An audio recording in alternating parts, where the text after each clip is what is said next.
भक्ति तो तुम घर में बैठ के कर सकते हो, कहीं भी बैठ के, खेत में जमींदार कर सकता है, विद्यार्थी को टाइम मिले तो स्कूल में भी कर सकता है, गृहिणी और गृहस्थी आदमी घर में बैठ के भी थोड़े बहुत टाइम के लिए लगा सकते हैं। आश्रम कोई ज़रूरी नहीं है भक्ति के लिए, लेकिन आश्रमों में जो शिक्षा दी जाती है, उपदेश दिए जाते हैं, वो सत्संगियों को इसलिए कि ताकि उन पर किसी प्रकार की भूल ना पड़े, किसी प्रकार से उन नियमों से वो चूक ना जाएं। उनके अंदर जो संस्कार डाले गए थे, उन संस्कारों को अगर उन्होंने भुला दिया तो फिर से वो इस काल और माया की चपेट में आ जाएंगे। एक प्रकार के लोग नहीं होते, कई दुष्ट आत्माएं होती हैं, कई पुण्य आत्माएं होती हैं। जो गुरु पीर धर्म से संबंधित रखते हैं, पुण्य आत्माओं के सिवाय नहीं आ सकते। जो राक्षस योनि से आए हैं, उनका काम राक्षसों जैसा काम करना है। कोई शराब पीता है, कोई मांस मछली खाता है, कोई ईर्ष्या द्वेष करता है, कोई निंदा करता है। वो भक्ति को, परमात्मा को, धर्म कर्म को, दया को, दान को और परहित को क्या जाने। परहित को जो लोग समझते नहीं हैं, धिक्कार है उन लोगों को। किसके कितने दिन के लिए क्या पता, भरोसा नहीं है कि कब वो अचानक गायब जो चोट है आके पड़ेगी, तो संभलना भी मुश्किल हो जाता है। इसलिए सत्संगियों को ये बात बताई जाती है कि कभी भी अपने अंदर उन बुरे संस्कारों को, बुराइयों को पनपने ना दें। उनको पनपने से पहले ही उखाड़ के काट देना चाहिए। उनमें किसी प्रकार का पक्षपात नहीं करना चाहिए, बुराई का साथ नहीं देना चाहिए। बुराई को अगर दोगे तो हम बुरे हैं, बुराई को फैलाते हैं, लेकिन नेकी करोगे। बुरा आदमी है, बुराई करता है, उसके साथ भी नेकी करो। ये एक नियम है। एक इंसान बुरा करता है, तुम भी उसके साथ बुरा करते हो, तो तुम अच्छे कहाँ हुए। बुरा उसने किया, बुरा तुमने किया, बराबर हो। लेकिन अगर कोई इंसान बुरा करता है, तुम उसका अच्छा करते हो, फिर वहाँ पर आपका कंपैरिजन ठीक हो गया कि आप बुरे नहीं हो, क्योंकि बुरा करने वाले के लिए भी आपने अच्छा किया है, तो आप अच्छे हो। और ये बिना जो आदमी सही संस्कार जिससे माँ बाप से जिसको मिले होते हैं, वो कभी किसी का बुरा सोचता भी नहीं, करता भी नहीं। वो तो सपने में भी कभी ऐसा ख्याल भी नहीं कर सकता। लेकिन जिसके संस्कार बन जाते हैं, वो आदमी अपने हित की बात नहीं, वो तो पराये हित के लिए सोचता है। वो तो जीता समाज के लिए है, दूसरों के लिए जीता है।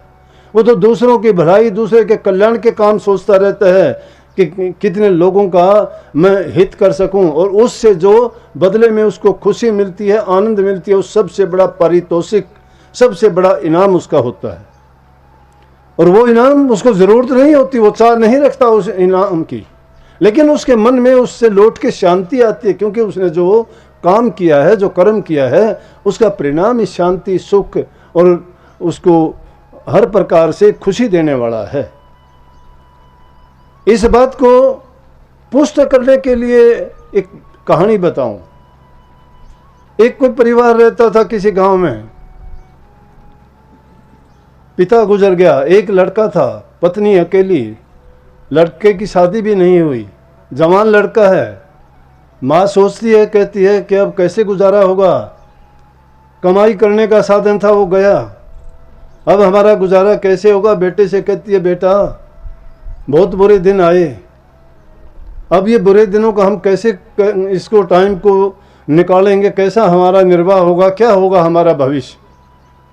कहने लगे, माँ क्यों चिंता करती है, ये समय है, गुजर जाएगा। ऐसे ही बोला, ऐसे गुजरने की बात नहीं है। जो आदमी कोई काम नहीं करता है तो उसको परिणाम कहाँ से मिलेगा, कुछ ना कुछ तो सोचना पड़ेगा, लेकिन करें तो क्या करें। परंतु जब इंसान के ऊपर दुख आता है, तब उसको गुरु भी याद आता है, पीर भी याद आता है, देवता भी याद आता है, खुदा परमात्मा भी याद आता है।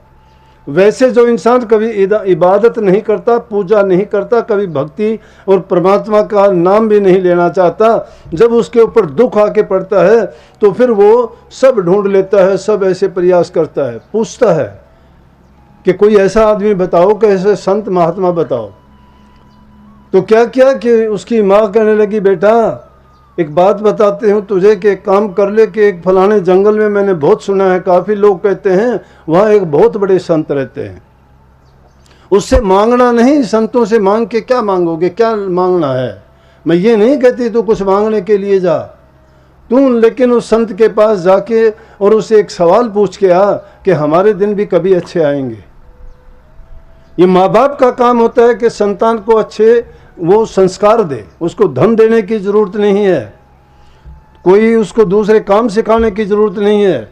उनको अच्छे संस्कार और गुणवान अगर संतान को तुम बना दोगे तो आपने उनको सब कुछ दे दिया है। लेकिन अगर आपने उनको अच्छे संस्कार नहीं दिए, अच्छी शिक्षा नहीं दी, उनको गुणवान और गुण प्रवीण नहीं बनाया, तो समझो कि आपने सब कुछ बर्बाद कर लिया। क्योंकि इंसान की सबसे बड़ी संपत्ति उसकी संतान ही होती है, और संतान जिसकी खराब होगी तो समझो उसका जीवन बर्बाद हो गया। अब अच्छी संतान जो होगी वो माँ पिता गुरु इनकी आज्ञा पालक होंगे, वो उनके हुक्म से बाहर नहीं जाते। अब माँ ने हुक्म दिया, कहता है माँ अगर आप कहते हो चला जाऊंगा, लेकिन वो कहते हैं वो तो वन है, बहुत दूर जंगल है, दूर पड़ता है, उसमें टाइम लगेगा मुझे, दो बेटा कोई बात नहीं, टाइम लग जाओ। यूँ कहते हैं कि संतों के दर्शन से आदमी को लाभ ही लाभ होता है। और संतों ने फकीरों ने ही हमें तो ये बात सिखाई है कि संत मिलन को चालिए, तज माया अभिमान, जो जो पग धरती धरे त्यों त्यों यज्ञ समान। कि जमीन पर एक एक कदम भी तुम संत मिलने के लिए जब जाओगे रखते हो तो यूँ समझो कि तुमने उतने ही यज्ञ कर लिए हैं। माँ की बात को सुन के उसने इतबार किया। नंबर एक तो माँ बाप की आज्ञा, पिता माँ की आज्ञा को नहीं टाल सकता था, पिता तो था ही नहीं। और दूसरी चीज़ उसके लिए भी वो बात उतनी ही ज़रूरी थी कि हमारा भी गुजारा कैसे होगा, हमारा भविष्य क्या होगा, हमारे साथ क्या होगा, कैसे हमारा टाइम गुजरेगा। कि ये एक सवाल पूछ के आप महात्मा से, वो जो बताएंगे फिर उसके बाद हमें पता लगेगा कि हमारी ज़िंदगी में क्या होने वाला है।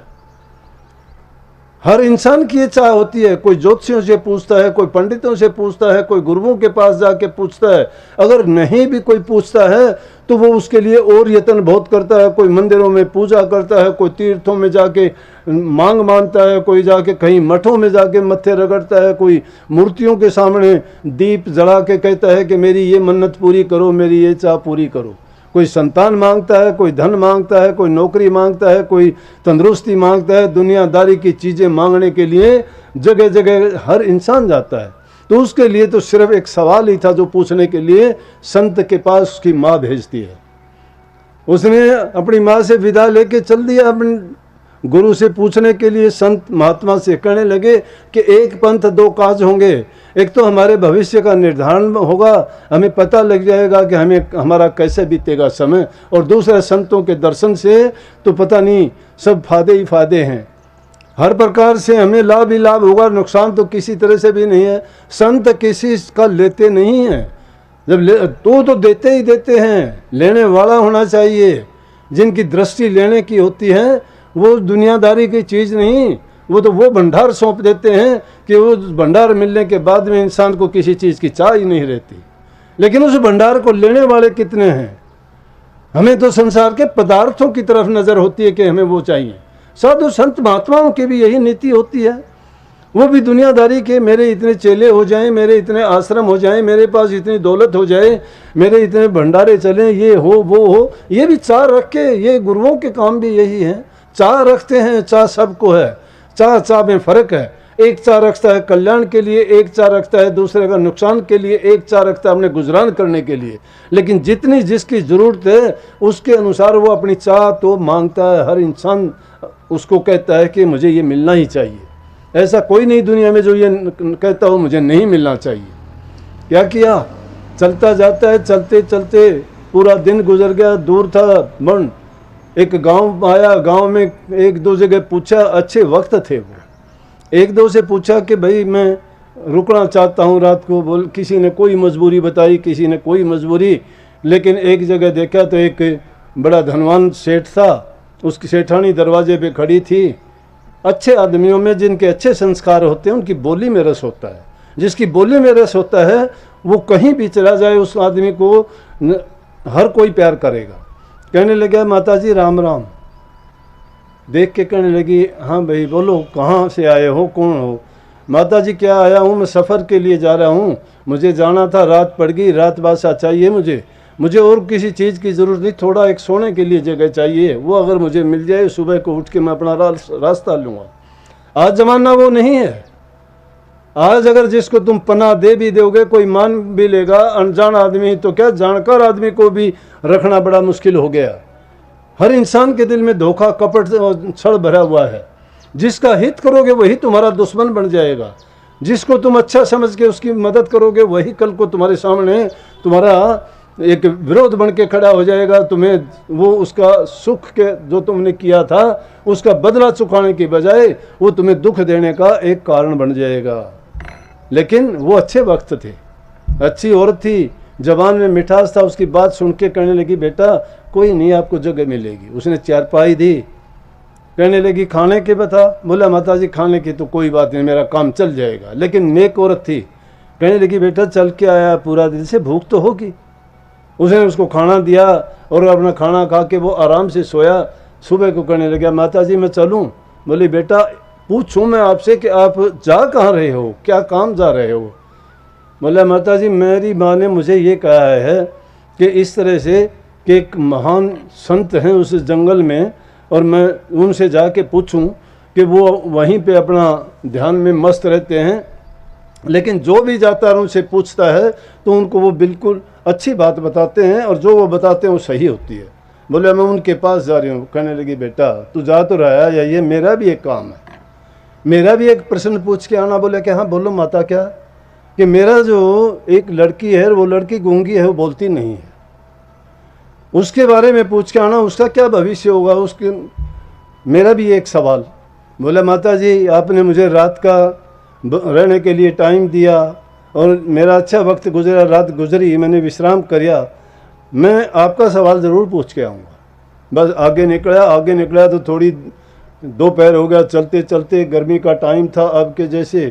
तो देखा कि और कोई नज़र नहीं आया। जंगल में एक ज़मींदार था पेड़ों की छाँव में बैठा हुआ, उसको देख के पानी था, उसने सोचा चलो इनके पास चलता हूँ। जाके वहाँ बैठ के उन्होंने पूछा तो हमारी ये सभ्यता और संस्कार हैं, हमारे अतिथि देवो भव, अतिथि को हम देवता मानते हैं। जब भी कोई आदमी आता है सबसे पहले उससे पूछते हैं कि आप पानी पियो, खाना खाओ, भूख है तो, उसके बाद पूछते हैं आपका कोई काम मेरे लायक हो तो बताओ मैं करूं। ये हमारी सभ्यता के संस्कार हैं, हमारे शास्त्रों में ये लेख लिखे हुए हैं। पूर्वजों से हमें ये शिक्षा मिलती आई है कि आए आदमी को आप जो तुमसे हो सकती है मदद करो। अगर भूखा है तो उसको अन्न खिलाओ, प्यासा है तो पानी पिलाओ, विश्राम के लिए उसको जगह दो। उस इंसान का अगर तुम नेक काम करते हो, अच्छा करते हो, तुम्हारा भी परमात्मा अच्छा करेगा। ये एक धारणा बनी हुई है। तो जमींदार ने उससे पूछा पानी पिया, भाई काफ़ी थके हुए लगते हो, छोटी उम्र का बच्चा था, कहाँ जा रहे हो। कहने लगा जी क्या जा रहा हूँ, इस तरह से मेरी माँ ने ये मुझे पूछने के लिए भेजा, मैं तो उस जंगल में जा रहा हूँ। बोला चलो भूख लगी होगी तेरे तो, फिर तो 2 दिन से चला हुआ है। बोले हाँ जी। बोला खाना खा ले। जो रोटियाँ उस ज़मींदार की आई थी, अब किसान की रोटियाँ तो क्या होती हैं, जैसी रोटी थी उनमें मिर्च अचार जो भी था, प्याज बीच में दबा हुआ था, आधा प्याज उसको तोड़ के दे दिया, 2 रोटियां दे दी, खा के उसने पानी पिया तो इतना मस्त हो गया। कहने लगा जी मुझे बड़ा आनंद आया, अब मेरी भूख भी मिट गई, प्यास भी मिट गई, अब मैं आगे का सफ़र करूँगा। बोला जा कहाँ रहे हो। कहने लगे जी मैं तो इस तरह से वहाँ एक संत के दर्शन करने के लिए जा रहा हूँ और उससे एक प्रश्न पूछने के लिए जा रहा हूँ। कहने लगा भाई जा तो रहा है, मेरा भी एक प्रश्न पूछ के आना। बोला कि आपका क्या प्रश्न है, आप भी बताइए। बोला जी मेरा ये प्रश्न है कि इतने पेड़ मैंने लगा रखे हैं लेकिन इस बार फल नहीं आया, फल कम क्यों आया इन पेड़ों पे, तो मेरा भी सवाल पूछना। बोला जी ज़रूर पूछ के आऊँगा। चला, वहाँ से चलते चलते गया तो आगे जाके उसको काफ़ी टाइम लगा चलने में। देखता है तो एक साधु बैठा हुआ है, कमंडल पास में रखा है। उसने सोची प्यास लगी है, पानी इससे पूछ लूँ, इधर उधर देखा कहीं दिखाई नहीं दिया। कहने लगा जी महात्मा जी प्यासा हूँ। कहने लगा प्यासा है, कमंडल दे दिया कि लीजिए पानी पियो। पानी पी लिया। बोला कहाँ जा रहे हो। इस जंगल बियाबान में। बोला जी इससे आगे जो जंगल है उसमें एक बहुत बड़े संत हैं और मैं उनके पास जाऊँगा, उनसे एक सवाल पूछने के लिए जा रहा हूँ। बोला कि अच्छा तो ये सवाल पूछने, मैं भी काफ़ी सालों से तप करता हूँ इसी जंगल में, वो तो बहुत पहुँचे हुए संत हैं, बड़े सिद्ध पुरुष हैं, वो तो कहते हैं कि वो जो बात बता देते हैं वो सही होती है। मेरा भी एक सवाल पूछ के आना।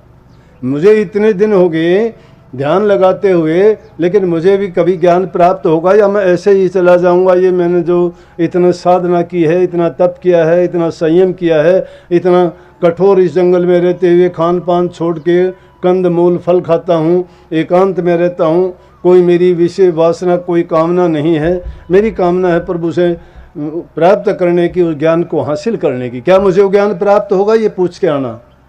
बोला जी आपका सवाल पूछ के आऊँगा, ज़रूर पूछ के आऊँगा। लड़का गया, चलते चलते आखिर उस स्थान पे पहुंच गया जहाँ पे वो संत विराजते थे।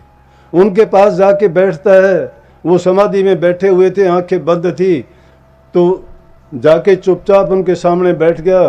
काफ़ी देर के बाद जब संत की समाधि खुली और उन्होंने उसको सामने बैठे हुए देखा, कहने लगा बच्चा कौन हो, कहाँ से आए हो, क्या बात है? कहने लगे जी मैं तो इस तरह से आया हूँ और आपसे कुछ पूछने के लिए आया हूँ। बोला बहुत अच्छा, मेरे से जो पूछने के लिए आते हैं मैं एक दिन में सिर्फ 3 ही सवाल बताता हूँ। 3 सवाल बताता हूँ, सुबह सुबह आ गया, तीनों सवाल आप पूछ सके हो, भाग्य वाले हो।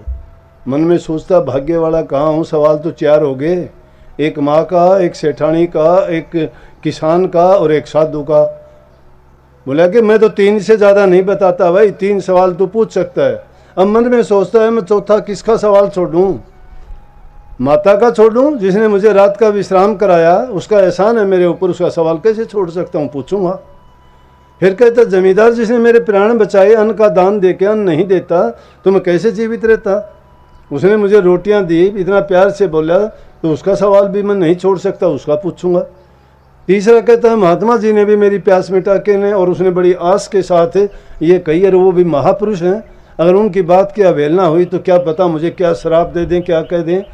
तो इसलिए 3 सवाल तो उन्हीं के पूरे हो गए, माँ का सवाल तो फिर बच गया। लेकिन मैं किसका सवाल छोड़ूं, सोचते सोचते मैं महात्मा जी कहने लगे पूछ 3 सवाल। किस दुविधा में पड़ गया? आप 3 सवाल पूछ सकते हो, पूछो 3 सवाल। ये होता है पर उपकार और पर दूसरे की भलाई करना, पर हित करना। आसान काम नहीं है, जब तक इंसान अपना हित नहीं छोड़ता है दूसरे का हित नहीं कर सकता। अपने सुख को नहीं त्यागता है दूसरे को सुख नहीं दे सकता है। जिसका कोमल हृदय है, जिसके हृदय में दया है, जिसके हृदय में प्रीत है, प्रेम है और श्रद्धावान है जो, और प्रभु की जो भक्ति करता है उसके दिल में, क्यों कहते हैं कि संत हृदय नवनीत समाना, कि संतों का हृदय मक्खन की तरह से मुलायम होता है।